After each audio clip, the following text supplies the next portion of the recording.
प्रकाश आंबेडकर आपल्यासोबत आहेत, त्यांच्याशी आपण बातचीत करणार आहोत. सर, ज्या प्रकारे मुंबई असेल, पुणे असेल, राज्याच्या विविध भागांमध्ये जीबीएसच्या रुग्णांची एकंदरीत वाढ होते, रुग्णांची डेथ सुद्धा झाल्याची माहिती समोर येते. मुंबईमध्ये आता हळूहळू जेव्हा हातपाय पसरायला सुरुवात होते, एका रुग्णाचा मृत्यू सुद्धा झाल्याची माहिती समोर येते. कशा प्रकारेचा आढावा तुम्ही घेता? नाही, जीबीएस सिंड्रोम हा आजार पूर्वीपासून सर्वत्र आहे. देशभरामध्ये दर महिन्याला दरवर्षी शेकडो पेशंट याच्यामध्ये आजारी पडतात आणि दुरुस्ती होत आहेत.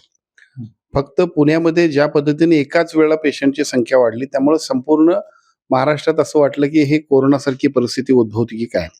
परंतु लोकांच्या लक्षात आलं, केंद्र शासनाच्या वतीनं आणि राज्य शासनाच्या वतीनं अत्यंत चांगल्या पद्धतीने याच्यावरती नियंत्रणाने नियोजन ठेवल्यामुळं 1 महिना उलटून गेला. 9 जानेवारीला पहिल्यांदा पुण्यामध्ये हे पेशंटची संख्या एकदम वाढली. आपण जर बघितलं असेल तर 1 महिन्यामध्ये एकूण 197 पेशंट्स आहेत. दुर्दैवानं मृत्यू पावलेले लोक आहेत ते 8 लोक आहेत. ज्याच्यामध्ये आपला विषय आपण जसं सांगितलं की मुंबईतला सुद्धा एक पेशंट आहे. पेशंटची प्रतिकार शक्ती कमी झाली की हा आजार बळावतो.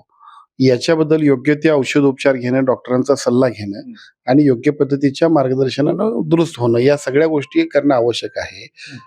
आजाराला घाबरण्याची गरज नाही, परंतु वैद्यकीय सल्ला आणि योग्य ते डॉक्टरांचं मार्गदर्शन घेऊन पुढे जायचं आहे.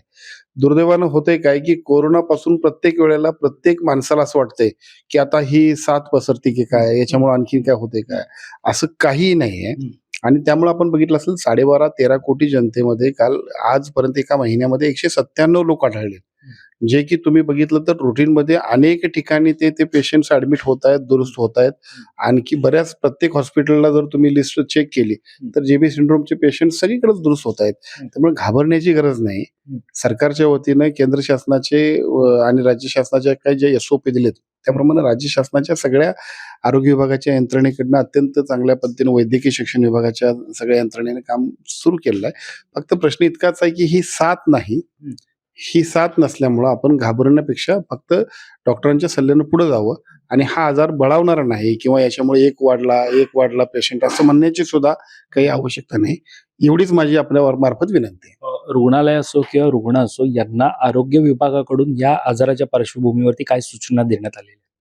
खरं तर याच्याबद्दल ज्या वेळेला हा पुण्यामध्ये एकूण पेशंट्स वाढले त्याच वेळेला राज्य शासनानं आणि केंद्र शासनाने याच्यावरती संयुक्त अशी SOP जाहीर केलेली आहे की ज्या SOPच्या माध्यमातून पेशंट्सची काळजी घेण्यासाठी जे काय आवश्यक, म्हणजे उदाहरणार्थ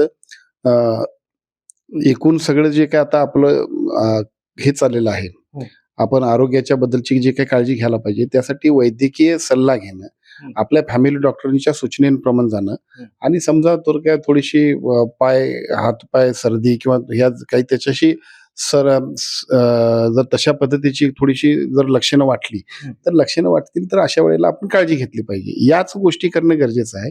याच्याबद्दल यापूर्वी सुद्धा सगळ्यांना सूचना दिल्यात आणि मला असं म्हणायचं आहे की अतिशय चांगल्या पद्धतीनं या संपूर्ण जीबी सिंड्रोमच्या आजारावरती पेशंटची संख्या वाढू नये म्हणून आणि त्याचबरोबर राईट अवेअरनेस होण्यामध्ये सुद्धा या आरोग्य विभागाच्या सरकारच्या यंत्रणेने खूप चांगल्या पद्धतीने काम केलेलं आहे. कॅमेरा पर्सन अवधेश कोरीसह मी वैभव पाटील, मुंबई.